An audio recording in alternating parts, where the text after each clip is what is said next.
What's good, homies? Mixo here, bringing you a brand new video.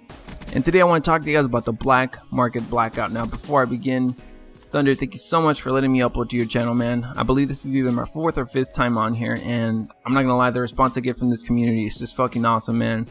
Starting conversations with people, getting my content out there, talking about some issues with the wider audience is just great. So again, I appreciate what you do for us, man. Now going back into my topic, so black market blackout.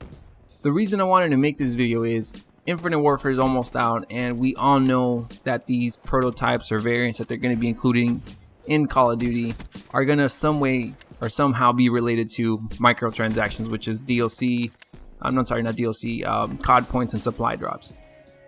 Now, the reason I thought about it, I was like, well, if everybody knows that that's going to be the issue, or that's going to be something that will happen, why aren't people pushing for a black market blackout? You know, what happened to the first one? Because this actually started halfway through Black Ops 3, whether it was a YouTuber or somebody on Twitter or something. They started this so-called movement, and it kind of fizzled out. Now, I figured some people did it for views, others did it for publicity or whatever. But, you know, there was a huge part of the community that was supportive of that. I mean, me, myself, I guess I supported it in some way or another, because originally, I mean, since the beginning of, you know, microtransactions here on Call of Duty, I've never actually purchased any points or any additional currency here in Call of Duty to buy these microtransactions or weapons or variants. I never did, I never will. To me, the fact that I already pay for the game and the season pass sometimes is more than enough. So again, it got me thinking. I was like, well, why didn't it work out? And there was a lot of things that people would say. Some would be like, oh, well, Activision is too big, or not enough people supported it, or like I said, some people did it for the wrong reasons, which is publicity. But the one thing that I feel like wasn't mentioned a lot was the community itself. And what I mean by that is, as an adult, we know that we're getting screwed over by Activision as a Call of Duty supporter. I mean, like I said, I've been playing Call of Duty for so long, I don't ever see myself not buying the game unless they do something real fucked up. Even the season pass, to some extent, I mean, these maps that they released for Black Ops 3 were super disappointing, and the odds of me buying the season pass for Infinite Warfare is really high.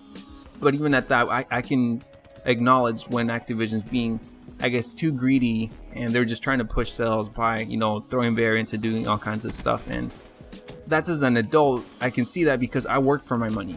You know, I have priorities. I have to take care of my family. I have a full-time job.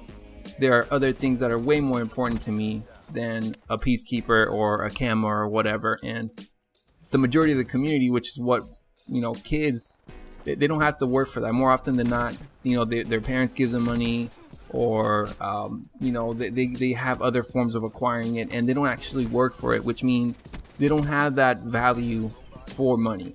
You know, it's easy for them to purchase COD points, to do supply drops, and there's nothing wrong with that. I mean, shit, if you're a kid and you can do that, should go for it, because later on, like I said, when you actually have priorities such as taking care of a family and paying your bills, you won't be able to. But, and again, not to point out any negativity towards it, it's just the reality.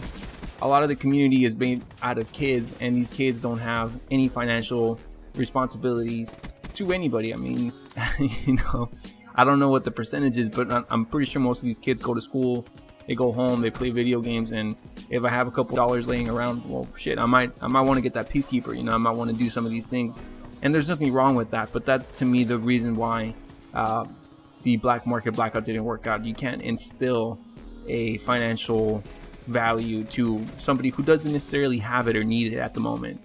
But anyways, let me know what you guys think. Like I said, this is just my opinion. I've been talking to some friends about it, and as much as I would want Activision to do us right with these microtransactions and weapons and stuff, the reality is it's a business. Activision likes to make money just like anybody else, and if young adults and teenagers and kids continue to support it, then there is no reason to change it. And that's really unfortunate for some of us, but again, at the end of the day, it's a choice. You guys can choose not to buy COD points and to do this, to play a different game or whatever. And I just wanted to start a conversation with you guys. But anyways, hopefully you guys enjoyed the video. If you did, make sure to leave a like, comment, and subscribe if you haven't already. Again, Thunder, thank you so much for letting me upload to your channel, man. It really means a lot. If you guys enjoyed the video, Thunder will be putting my link in the description below. Check it out. Watch a video too. Maybe you guys will enjoy it. If you do, subscribe to my channel. It really helps me out.